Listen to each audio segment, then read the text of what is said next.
Lady Luck is smiling tonight. A cocky Glaswegian record producer who's well overdrawn at the Bank of Good Fortune finally gets his comeuppance when he wins the stately home of an aristocrat at cards, only to discover it contains a short Welshman from hell. The Funnyman is now in its second phase of production. It's by a young team eager to stick two fingers up at the establishment who are talking the British film industry down. We found them on location in the boiler room of this deserted asylum. If you've ever considered the movie business, listen on.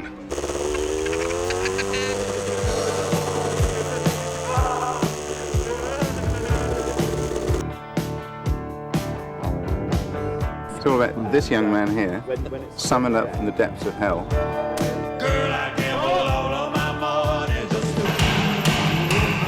By a gentleman played by Christopher Lee. We can cut back to its static and just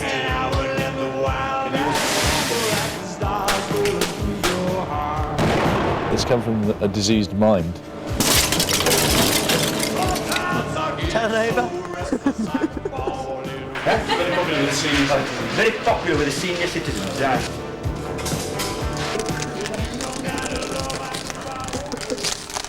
It's sunk so low in such a short space of time.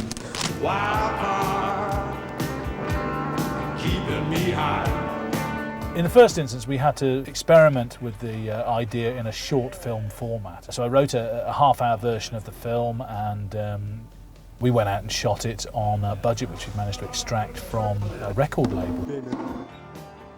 The experience of filming the first 20 minutes was somewhat fraught. We'd raised about £10,000. Within there somewhere, we had to shoot a pop promo for this band as well, called Mother Earth. So yeah, thank you to Mother Earth for funding our film.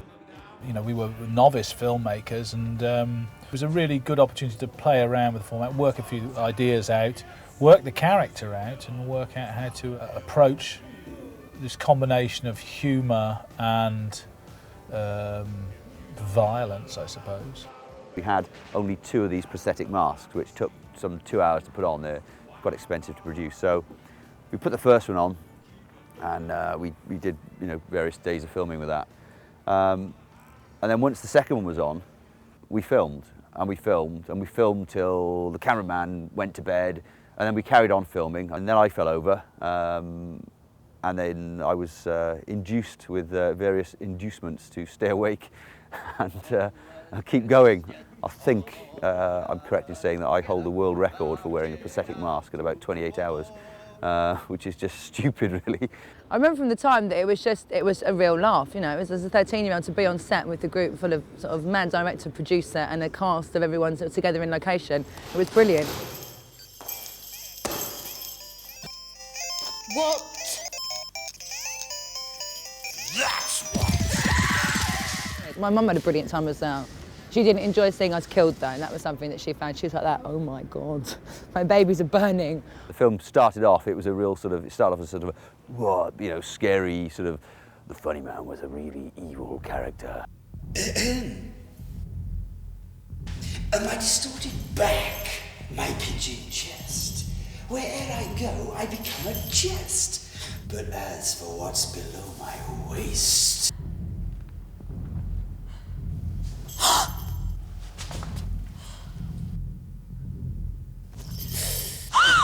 Is it crowded in here, or is it just me? Our sleep deprivation kicked in, and he started sort of putting silly voices on and silly accents, and it became much more of a comedy. I knew it. She fancies me. He just let himself come out through that mask, and that made it almost twice as frightening. There was one night where I just remember most of the crew who'd been up that night ending up in the main hall. Started off in the kitchen, and there being like a big party, rather than Jack Daniels, I remember, and a bit of product placement, if I'm correct. So everyone got on with that. And then I remember ceiling tiles being punched out of the wall. I remember a huge, massive party where you were in your pants, Simon, if I remember correctly, dancing away in your underwear in the main hall of the house that we were using. I just remember being like, bloody hell, oh my God, I'm only little, I shouldn't really be subjected to this. We're looking at a pretend light meter. He can see the top of the church. Who has the better deal? Really, ask yourself, where does it stop? some bizarre reason, I was stood on a banister with an electric drill, not a cordless, but an electric drill, drilling through a can of beer. I have no knowledge why I was doing it. I have vague recollections of doing it, but it was just seemed like a really sensible thing to do at the time. But I wouldn't try that at home if I was you, because it's a bit stupid. So the first shoot was sort of more, like I said, it was more like a little family group. The second shoot was like much bigger, much sort of more of a, you know, a proper organisation. I remember it being a bit weird because it was a mental home, wasn't it? It was an old mental home. I remember that all being a bit weird and everyone being slightly freaked out and thinking that it had closed down in the 50s. And actually we were like, no, it closed down last May. They said they still wander back at night, Jay. It's like, well, why are we not locking the doors then? I took part in this film because, well, first of all, it's the first time in 22 years that I've done a horror film. And I read the screenplay, and I've always said that I would do another one if I could come across something that I hadn't done before. And this is certainly it. People ask me, you know, how do you get, well, it's nice one getting Christopher Lee and all the rest of it. And, you know, how do you go about it? You just phone him up, don't you? So, he's got an agent, you phone his agent up, say, I'm making this film, do you want to be in it? They say, show him the script, Takes me to some place in Knightsbridge, and some hotel in Knightsbridge, and so tells me, you know, that he likes the script and that all is well and good, and leaves me with a £7 bill for a cup of coffee and a cup of tea. So, for £7 it was worth it. What struck me about it was not only its originality, but the fact that the people who were involved in making it are young people in this country, determined, enthusiastic, professional, who had really worked up from the bottom rung of the ladder, and they were absolutely dedicated to the making of this film. And I thought, if I can help, that's what I'm going to do. It was just really fun. It was the first feature film I've ever done.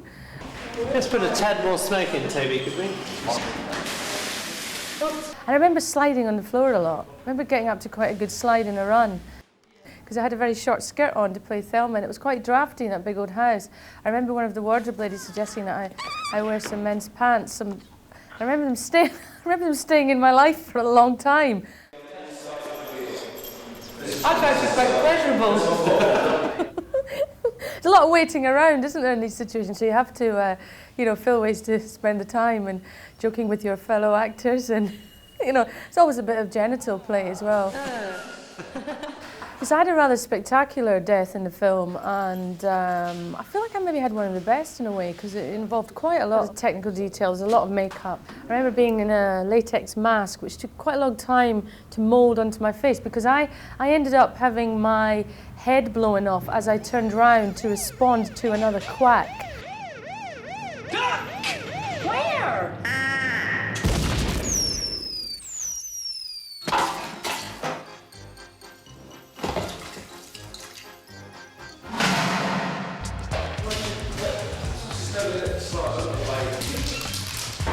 It's about relationships.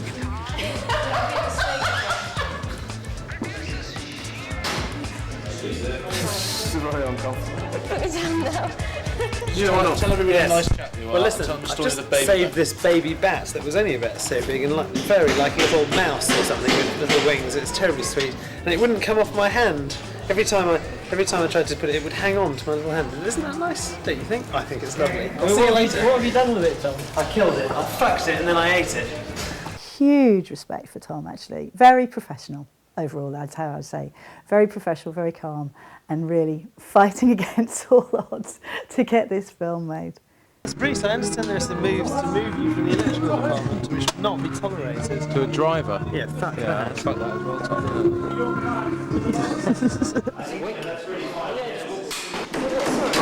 That's no better.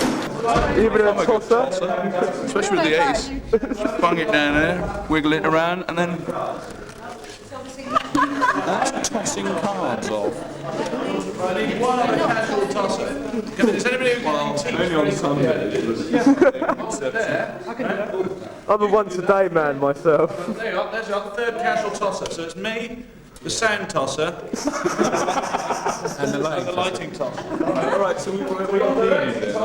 Sand tosser and the lighting tosser. What about the rest of us? You're going to be large scale tosser. That comes later. There's two takes. Listening all. There's 2 takes on this. The first one is going to be Max is going to be sitting there. He's just arrived in this place, and a couple of cars go one that way, past him. This is from our casual tossers. Yeah. The track will come back again. The dolly will come back again with the casual tossing. Right. Once that's done, cut. Right. The next one we go for is we're going to do it faster on the track, and we're all going to chuck the shitloads past it. All right. So it's and action.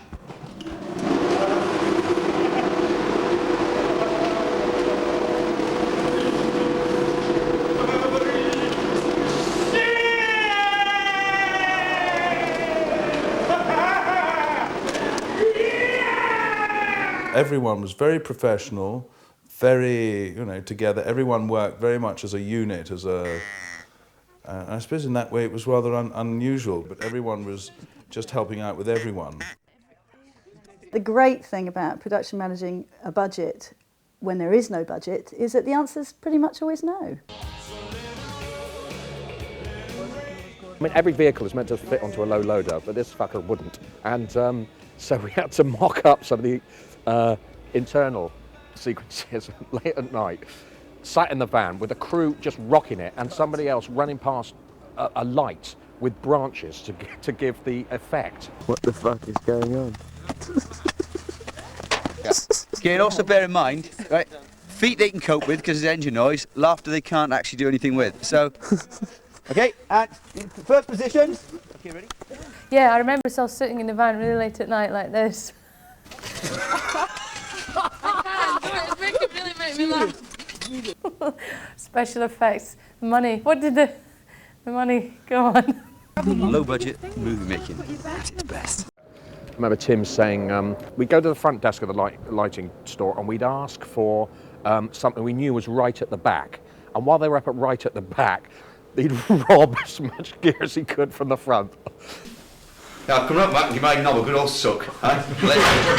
Let you in for our price. All right. When some people make films, you don't have a live audience. Anyone that's been on stage knows that you can play to an audience, but the crew really were the audience. And if they were sort of tittering behind the camera or the boom mic kept falling in, you were sort of doing a good job. And then he sort of goes, what's the score then? And then you can just point to that. You're joking. No, thank you, Derek. Wig evening. What do you fancy? This is going to be his old-time dancing one. Yeah, all right. Old-time dancing, very popular that one. Right. Very popular with some of our older patients. Enough respect. Enough respect. Fucking business, man. That's 43 quid, that. 43 quid? It's got to be a stop. It's got to be a stop. 43 quid? 43 quid? God's sake. Yeah. I'll take it. Bubblegum porn was I'm going to make it bright pink, going to make it red. I'm going to put tit lamps everywhere. What do you think of that? He said, marvellous idea. Sounds good to me. And we're going to get a transvestite midget from Wales to step in with rubber tits and make it work. Which actually he did in his own way. Part 1 in the Tom Ingle Cinematography Masterclass, How to Meter a Mirrorball Effect. There were a few times where you just thought everyone and everything has just gone, everyone's gone completely and utterly mad, and everyone's lost it. But the funny thing was you had lost it as well, so everyone had lost it. But for some reason, because everyone had lost it, everybody knew where everybody was. So nobody got really upset because everybody was at the end of their physical and emotional tether. So explain this crane to me. Well, basically, I was walking along and I just leaned against this and I realised that somebody had super glued this piece of metal here. So that's why I'm a grip now. I was a surgeon up until about 2 years ago. I mean, of course, inevitably with filming, you're called, you used to be called sort of 4 o'clock in the afternoon. That was that's when we had breakfast.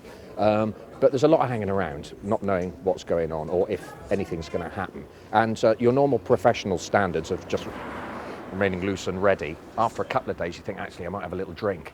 And then you think, oh, in fact, I'll have a lot of drink, actually. Let's get this mother going.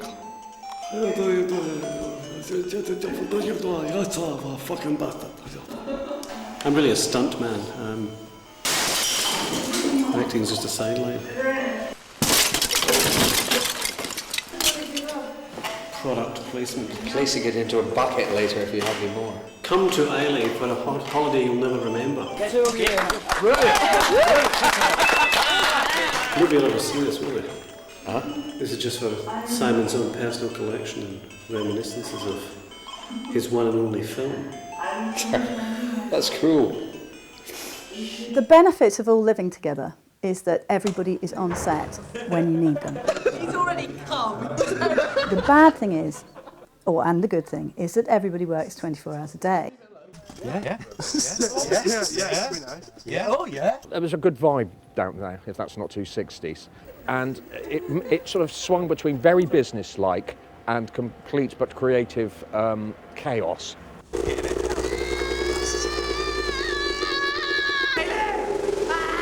Health and safety was a nightmare because, trying to stick to rules and regulations was very difficult. And most of the time not really worth doing. Either go to Morgan or the secure unit. Actually, your choice. Secure unit. Your call, sir. That's the one. Secure unit. By the time we were shooting the last stuff at the hospital, I mean, we were fucked and hanging on by our fingernails. Is that the 12? No.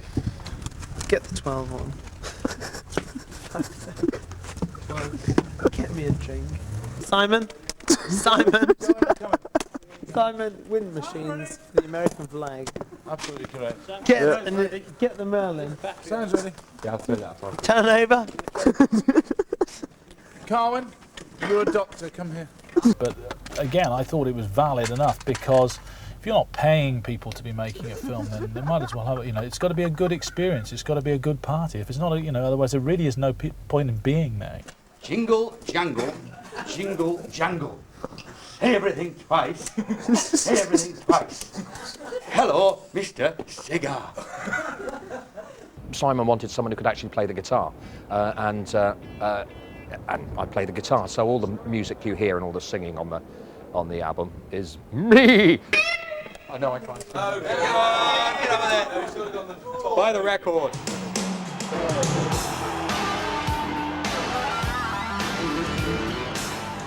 To have that little end sequence, which is kind of every teenage boy's fantasy, committed to celluloid, I still get a bit of a thrill. And I think the last part of that sequence was where it actually gets turned into a gold statue. Getting sprayed with tons and tons of gold glitter. And then once I was actually dazzling it and they got the shot they want, everyone pissed off and said, and so I left 4 o'clock in the morning covered in glitter. And as we drove into London, someone else was in a car in front of us, got stopped by the police for speeding. So I said, just stop here. And I got out with just my pants, a towel covered in gold glitter, and said, don't worry, officer, they're with me. Here at Shepperton Studios, which are currently playing host to Kenneth Branagh's grand new adaptation of Frankenstein, starring Robert De Niro, director Simon Sprackling has just finished work on The Funnyman, starring Christopher Lee. We visited the set on the very last day of filming.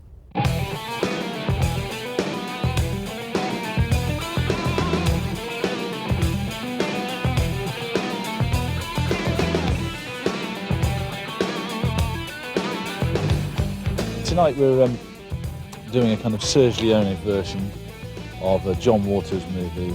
Nightmare on Elm Street meets Monty Python and the Holy Grail. I mean, it's got elements of all the sort of horror movies that people have seen. It's got elements of completely absurd comedy in it. Simon, the director, called me in and said, come and production manager. Super. And he said, oh, by the way, can you play this sort of Joker character? It's only a small part. Fine. What's involved? He says, just put a silly mask on and jump about a bit in front of the camera. And that's really all it is, Small, Welsh, willful, convincing, and not to be trusted. What we were discussing then is is people being double jointed and how useful that is in a young person like Tessa. I met Tim James when they came in to shoot the Funnyman here at Shepperton Studios, and we worked together with a bunch of fruitcakes who produced one of the silliest and funniest movies I think we've ever done in this studio. Tim said to me, "Dave, we need a film set. We need a medieval castle and a medieval village, and I just noticed you got one outside." So, half an hour, Tim, keep it quiet, keep it calm, don't let people know you're here, you can use it. So what did they do? They painted it. Pretty colours, dots everywhere, it became a terribly bright dreamscape underneath my managing director's window, incidentally. It's turned out nice again. Special effects man said, "It's not going to be that quiet, Dave. We've got it in the script as Armageddon." About 30 or 40 bullet hits as the Funnyman is staggering through here, and she's firing at him. So again, there's all different types of bangs going off, and vegetables being blown up, bits of bodies, whatever. As soon as I read the script, I thought, yeah, I'd really like to be involved in that. And, you know, the crew's great, and it's really good fun. I mean, who wouldn't want their arm to turn into a rocket launcher and waste an entire medieval village and strut around dressed like this, you know? And then they blew it up. No!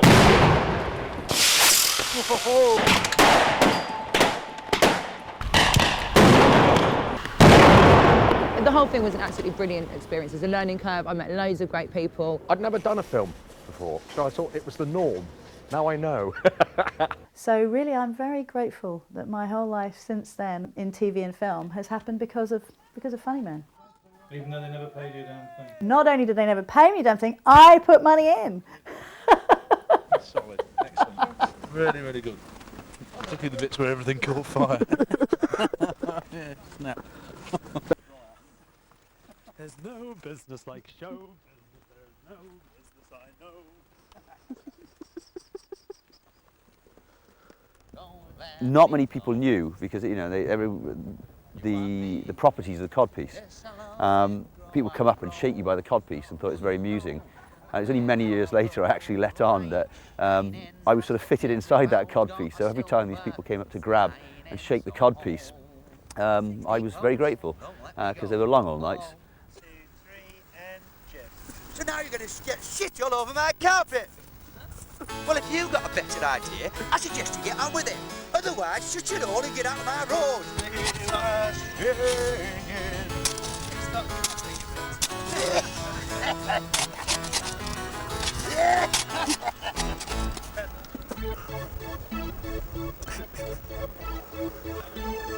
His last cigarette. You fucking bastard! You're an old slag. What's the word? You fucking cunt.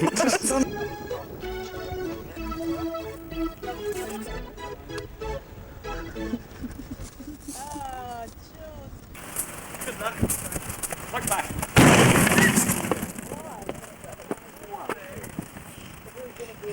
Ah, poor thing. Thank you.